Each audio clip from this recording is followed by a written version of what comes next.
अस्सलाम वालेकुम क्लास। हमारा आज जो पोर्शन स्टार्ट होने जा रहा है वो इकोलॉजी का पोर्शन है। इकोलॉजी में हमारा चैप्टर है man and his environment. Man and his environment को स्टार्ट करने से पहले क्योंकि हमारे सेक्शन का नाम इकोलॉजी है तो हमें देखना है कि इकोलॉजी फ़र्स्ट ऑफ ऑल क्या है। तो the study of inter relationship between organism and their environment is called ecology. तो इन किसी भी लिविंग बीइंग का अपने इन्वायरमेंट के साथ जो इंटरेक्शन है वो सारा इकोलॉजी के अंडर आता है। इन्वायरमेंट के ऊपर उसका ह्यूमन बींग्स का जैसे क्या इफ़ेक्ट है, इन्वायरमेंट का हमारे ऊपर क्या इफ़ेक्ट आ रहा है। इसमें आप बेसिकली देखेंगे कि बायोटिक और एबायोटिक फैक्टर्स का इंटर रिलेशन देख सकते हैं। बायोटिक का मतलब होता है लिविंग फैक्टर्स, जितने भी हमारे इन्वायरमेंट में हैं वो सारे लिविंग फैक्टर्स, जैसे कि हम हैं, प्लांट्स हैं, एनिमल्स हैं।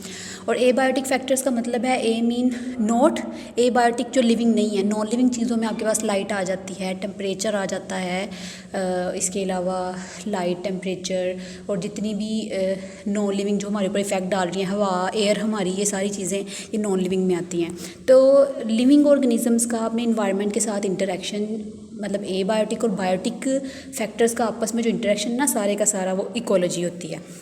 ठीक, इकोलॉजी के अंडर कोई स्पेसिफिक डेफिनेशंस हैं, उनका करना बहुत लाजमी होता है, जिसमें से कुछ हैं पॉपुलेशन, कम्युनिटी क्या है, पॉपुलेशन क्या है, बायोस्फीयर क्या है। ठीक, तो पॉपुलेशन बेसिकली होती है कि एक ही स्पीशी जो एक ही टाइम में एक स्पेसिफिक जगह पे रहती है उसको स्पीशी कहेंगे हम। लाइक इधर रहने वाली सारी कैट्स की स्पीशीज़ जो हैं वो एक ही टाइम में यहाँ रह रही हैं, एक ही वक्त में यहाँ जो लाई कर रही हैं हमारी स्पेसिफिक रीजन के अंदर, वो एक पॉपुलेशन बनाती हैं। पॉपुलेशन में दूसरी स्पीशी नहीं आ सकती। लाइक हम एक रूम में बैठे हैं, यहाँ कैट्स भी हैं, हम भी हैं और कोई और भी स्पीशी है या प्लांट्स हैं, तो हम इसको पॉपुलेशन नहीं कहेंगे। पॉपुलेशन सिर्फ एक स्पीशी बनाती है। जब सारी पॉपुलेशन आपस में इंटरेक्ट करती हैं तो उसको हम कम्युनिटी बोलते हैं। Got it?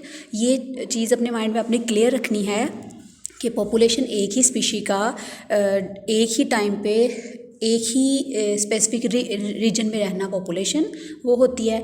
जबकि डिफरेंट पॉपुलेशन जब आपस में इंटरेक्ट करती हैं तो वो एक कम्युनिटी है। जैसे जो फॉरेस्ट है वो एक कम्युनिटी की एक एग्जांपल है। ठीक, फॉरेस्ट में बहुत सारी स्पीशीज़ हैं, वो आपस में इंटरेक्ट कर रही हैं। इंटरेक्ट क्यों कर रही हैं? फूड के लिए, अपने हैबिटेट के लिए। ये सारे जो इंटरेक्शंस हैं इनकी वजह से जो बनती है वो कम्युनिटी होती है। उसके अलावा इकोसिस्टम ऑफ ओवरऑल किसको कहता है? तो the self sufficient unit of an environment that is formed as a result of interactions between biotic community and the abiotic component is known as the ecosystem. तो overall जो इनकी interaction से बनता है हमारे पास, बायोटिक और एबायोटिक कंपोनेंट्स की इंटरेक्शन से जो चीज़ हमारे पास बनती है उसको ओवरऑल एक इकोसिस्टम कहते हैं।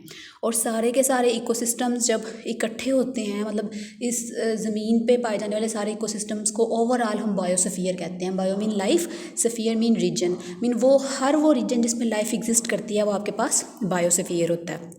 बायोस्फीयर में वो कहता है कि टॉप ऑफ द माउंटेन से लेके डेप्थ ऑफ द ओशन तक ये हर वो चीज़ जहाँ जहाँ लाइफ एग्जिस्ट कर रही है ना, वो आपके पास बायोस्फीयर होता है।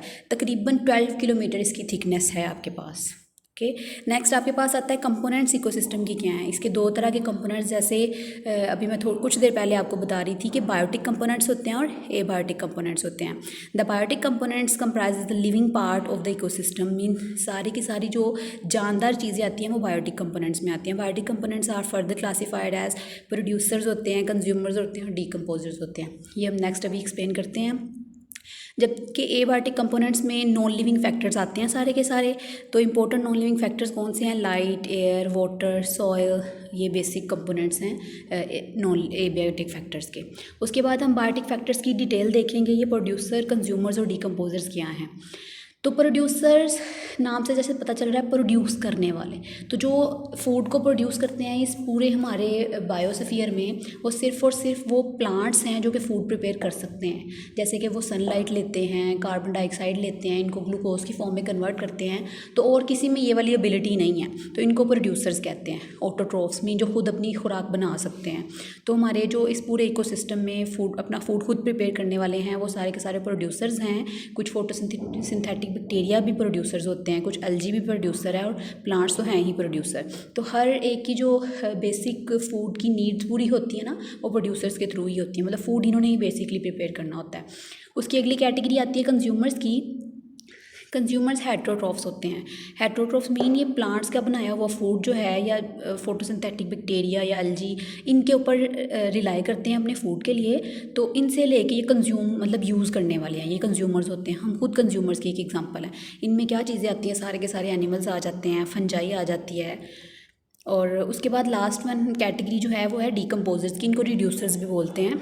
डीकम्पोज करना मतलब जो डेड ऑर्गेनिक मैटर है उसको कम्प्लेक्स को सिंपलर सब्सटेंसेस में तोड़ते हैं, ये डीकम्पोजर्स कहलाते हैं। डीकम्पोजर्स में सबसे अच्छी एग्जांपल आपके पास फंजाई की आती है। उसके बाद कंज्यूमर्स की आगे से फर्दर और कैटेगरीज़ हैं, वो कोई एक नहीं है।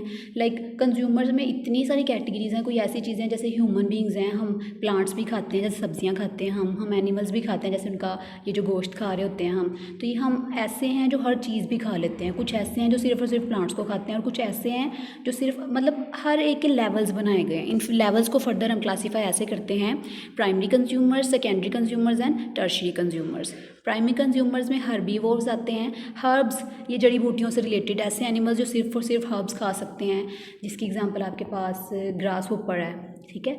वो सिर्फ और सिर्फ छोटी छोटी जड़ी बूटियाँ खा सकता है, छोटी छोटी चीज़ें खाता है। उसके बाद सेकेंडरी कंज्यूमर्स में कार्निवोर्स होते हैं। सेकेंडरी कंज्यूमर्स में जैसे एग्जांपल में स्नेक आ जाता है, और इस तरह की बहुत सी चीज़ें जो मतलब अपने से लोअर चीज़ें, हर्बीवोर्स को भी ये खा सकती हैं।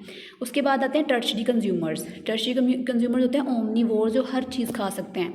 मतलब वो सेकेंडरी कंज्यूमर्स को भी खा सकते हैं और प्राइमरी कंज्यूमर्स को भी खा सकते हैं। इसकी एग्जांपल में लाइन आ जाता है, बियर आ जाता है, बड़े बड़े एनिमल्स जितने भी हैं, और हम भी ह्यूमंस भी हैं, वो भी ओमनीवोर्स में आते हैं। This is all about the basic terms of ecology and ecosystem. इसमें आज हमने कोई बेसिकली 7 से 8 टर्म्स देखी हैं। ये बहुत इंपॉर्टेंट हैं, इनकी डेफिनेशन को आपने अच्छे तरीके से याद कर लेना है। और 6.1 आर्टिकल आपका कंप्लीट हो गया है। अब इसको आपने अच्छे तरीके से याद कर लेना है, और जो कन्फ्यूजिंग टर्म्स हैं आपने उनका जो है माइंड में कोई कन्फ्यूजन होगी तो आपने पूछ लेनी है। और that's all about of today's lecture. अल्लाह हाफिज़ क्लास।